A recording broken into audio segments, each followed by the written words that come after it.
अस्सलाम वालेकुम जनाब, की हाल है? ठीक ठाक हो दोस्तों। अज की वीडियो मेरी LTV लाइसेंस के बारे में। अज इस वीडियो के तुहानू मैं LTV लाइसेंस के बारे तमाम मालूमात देवांगा कि अगर कोई बंदा LTV लाइसेंस बनवाना चाहता है तो उसकी उम्र कितनी होनी चाहिए है, उन्होंने किहड़े-किहड़े कागजात की जरूरत है और LTV लाइसेंस की फीस कितनी होंदी है।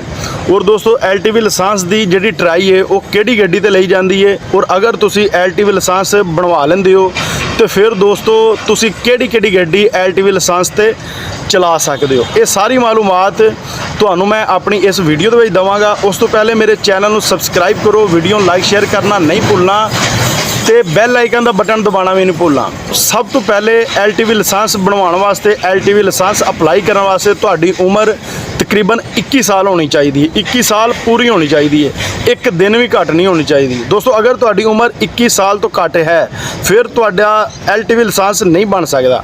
अगर तुसी दोस्तों 21 साल दे हो गए हो तो फिर जल्दी नाल LTV लाइसेंस अप्लाई करो। LTV लाइसेंस अप्लाई करने का जिहड़ा तरीकाकार आ वो दोस्तों तुहाडे कोल अपना असल ID कार्ड होना लाजमी है, वो तुसी नाल लैके जाना है किसी भी अपने ट्रैफिक सेंटर तो उत्थे दोस्तों तुसी जाके LTV लाइसेंस अप्लाई करना है। सब तो पहले तुहानू दोस्तों लर्निंग देंगे जिहदे विच तुहानू 40 तो 42 दिनों का टाइम दिता जाएगा। उन्होंने 40-42 दिनों दे विच तुसी करना की है, तो तुसी सब तो पहले ट्रैफिक इशारे जिहड़े होंदे ने वो याद कर लेने ने अच्छी तरह, क्योंकि काफ़ी इंसान इशारियां तो रह जाते हैं।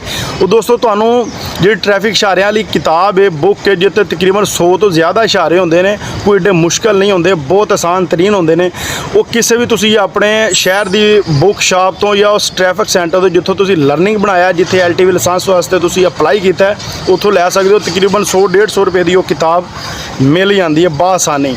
वो दोस्तों तुसी 40-42 दिन जिन्ना तुहानू टाइम मिले तुसी अच्छे तरीके नाल वो इशारे याद करो, अपनी ड्राइविंग सैट करो। फिर दोस्तों 40 दिन गुजरन तो बाद तुसी अपने ट्रैफिक सेंटर दोबारा जाओ, तुहाडे कोलों अपना असल ID कार्ड ओदियां 2-4 कापियां होनियां लाजमी ने, पासपोर्ट साइज़ दियां तुहाडियां अपनियां 3 तो 4 तस्वीरां होनियां चाहिए ने।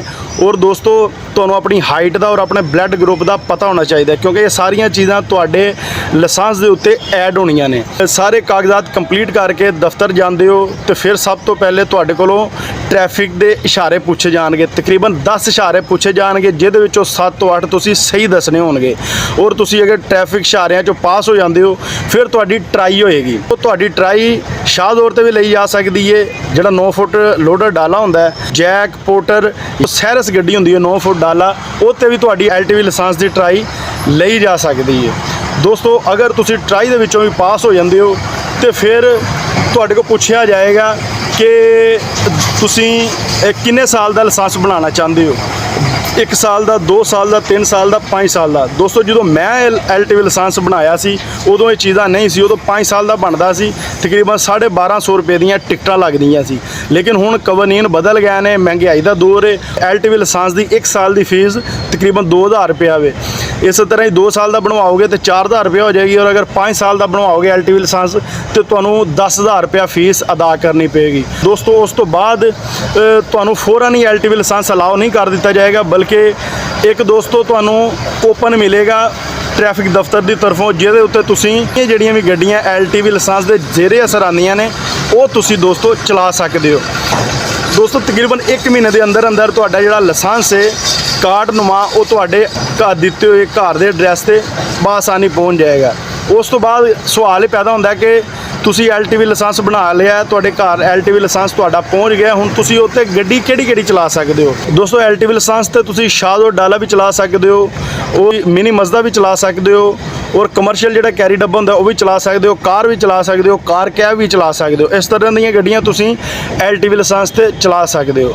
दोस्तों अज दी मेरी वीडियो तुहानू कैसी लगी कमेंट सैक्शन दे विच जरूर दस्सिया जे। साडी दुआ है तुसी जिथे रहो खुश रहो। सानू दिओ इजाज़त। अल्लाह हाफिज़।